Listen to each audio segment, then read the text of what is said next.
আনাস রাদিয়াল্লাহু তাআলা আনহু হতে বর্ণিত।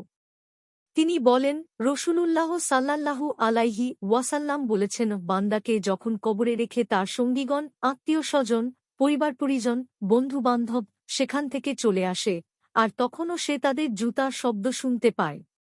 তার নিকট কবরে দুজন ফেরেশতা পৌঁছেন এবং তাকে বসিয়ে প্রশ্ন করেন, তুমি দুনিয়াতে এই ব্যক্তির মুহাম্মদ সাল্লাল্লাহু আলাইহি ওয়াসাল্লামের ব্যাপারে কি জান? এ প্রশ্নের উত্তরে মুমিন বান্দা বলে, আমি সাক্ষ্য দিচ্ছি যে মুহাম্মদ সাল্লাল্লাহু আলাইহি ওয়াসাল্লাম নিঃসন্দেহে আল্লাহর বান্দা ও তাঁর রসূল। তখন তাকে বলা হয়, ওই দেখে নাও, তোমার ঠিকানা জাহান্নাম কিরূপ জঘন্য ছিল। তারপর আল্লাহ তাআলা তোমার সে ঠিকানা জাহান্নামকে জান্নাতের সাথে পরিবর্তন করে দিয়েছেন। তখন সে বান্দা দুটি ঠিকানা জান্নাত জাহান্নাম একই সঙ্গে থাকবে।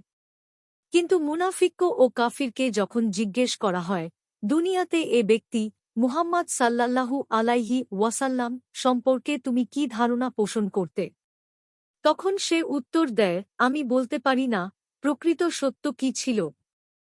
মানুষ যা বলতো আমিও তাই বলতাম। তখন তাকে বলা হয়, তুমি বিবেকবুদ্ধি দিয়েও বুঝতে চেষ্টা করনি এবং আল্লাহর কুরআন পড়েও জানতে চেষ্টা করনি। এ কথা বলে তাকে লোহার হাতুড়ি দিয়ে কঠিনভাবে মারতে থাকে, এতে সে তখন উচ্চস্বরে চিৎকার করতে থাকে।